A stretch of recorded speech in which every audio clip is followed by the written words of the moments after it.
আপনি কি মাত্র 5 মিনিটে অ্যাডোবি ইলাস্ট্রেটর ব্যবহার করে ডিজিটাল জন্ম নিবন্ধন ডিজাইন করা শিখতে চান? তাহলে আজকের ভিডিওটি শেষ পর্যন্ত অবশ্যই দেখবেন, কারণ এই ভিডিওতে আমি একদম শুরু থেকে দেখাবো কিভাবে নতুন ফাইল তৈরি করবেন, সঠিক সাইজ সেট করবেন, গাইডলাইন ব্যবহার করবেন এবং ধাপে ধাপে একটি প্রফেশনাল ডিজিটাল জন্ম নিবন্ধনের ডিজাইন তৈরি করবেন। ভিডিওর শেষের দিকে আমি এমন একটি বাস্তব অভিজ্ঞতা শেয়ার করব, যেখানে বিদেশে থাকা একজন ক্লায়েন্ট শুধুমাত্র আমার কাজ দেখে আমার সঙ্গে যোগাযোগ করেছিলেন। তাই ভিডিওটি কোনো অংশ স্কিপ করবেন না। আসসালামু আলাইকুম রহমতুল্লাহ। কাগজপত্র ডিজাইন ইউটিউব চ্যানেলের পক্ষ থেকে আপনাকে স্বাগতম। প্রথমে অ্যাডোবি ইলাস্ট্রেটর ওপেন করুন। সেখানে ফাইল থেকে নিউ ফাইলে যান। সেখানে হাইট এবং ওয়েট আপনার প্রয়োজন অনুযায়ী সেট করুন। আমি সাধারণত ডকুমেন্টের আসল মাপ অনুযায়ী কাজ করি, যাতে প্রিন্ট করার সময় কোনো সমস্যা না হয়।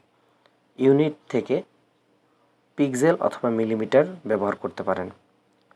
আমি পেজের সাইজ নিচ্ছি A4 সাইজ। কালার মোড রাখুন RGB। যদি এটা শুধুমাত্র অনলাইনে ব্যবহার করার জন্য তৈরি করতে চান তাহলে RGB মোড রাখুন। আর যদি এটা আপনি হাই কোয়ালিটিতে প্রিন্ট করতে চান তাহলে এটা CMYK রাখুন। তারপর ক্রিয়েটে ক্লিক করুন। এখন আমরা ধাপে ধাপে পুরো ডিজাইন শুরু করছি। ডিজাইন প্রসেস: প্রথমে ব্যাকগ্রাউন্ড তৈরি করুন। এরপর হেডার অংশে প্রয়োজনীয় শেপ ও রং ব্যবহার করুন। তারপর লোগো, শিরোনাম এবং অন্যান্য তথ্যের জন্য টেক্সট বক্স তৈরি করুন। সবসময় চেষ্টা করবেন অ্যালাইনমেন্ট ঠিক রাখতে এবং স্মার্ট গাইড ব্যবহার করতে। এরপর QR code, serial number, photo place holder এবং অন্যান্য তথ্যর জন্য আলাদা আলাদা সেকশন তৈরি করুন। ডিজাইনের সময় লেয়ার ব্যবহার করলে পরে এডিট করা অনেক সহজ হয়। ফন্ট নির্বাচন করুন এবং পরিষ্কার ও সহজে পড়া যায় এমন বাংলা ও ইংরেজি ফন্ট ব্যবহার করুন। সবশেষে পুরো ডিজাইন জুম করে ভালোভাবে দেখে নিন কোথাও অ্যালাইনমেন্ট বা স্পেসিং এর সমস্যা আছে কিনা। আচ্ছা, ডিজাইন শেখার আগে আপনাদের একটা ছোট্ট ঘটনা বলি। কয়েকদিন আগে বিদেশে থাকা একজন ভাই আমার ইউটিউব চ্যানেলের একটি ভিডিও দেখে তিনি অনেক দিন ধরে তার একটি পুরনো ডকুমেন্ট নতুনভাবে ডিজাইন করাতে যাচ্ছিলেন, কিন্তু অনলাইনে অনেকের সঙ্গে কথা বলেও তার পছন্দ মতো কাজ পাচ্ছিলেন না। পরে তিনি আমার ভিডিও দেখেন এবং লক্ষ্য করেন যে আমি প্রতিটি ধাপ খুব যত্নসহ বুঝিয়ে দিই। এরপর ভিডিওর নিচে থাকা ডেসক্রিপশন বক্সের যোগাযোগের লিঙ্কে ক্লিক করে আমার সঙ্গে যোগাযোগ করেন। তিনি আমাকে বলেছিলেন, আপনার ভিডিও দেখেই মনে হয়েছে আপনি কাজটা যত্ন নিয়ে করেন, তাই আপনার কাছে এসেছি। আমি তার চাহিদা অনুযায়ী কাজ সম্পূর্ণ করি। কাজ পাওয়ার পর তিনি খুব খুশি হয়ে ধন্যবাদ জানান। তখন আমি উপলব্ধি করি, ভালোভাবে শেখানো এবং সততার সঙ্গে কাজ করলে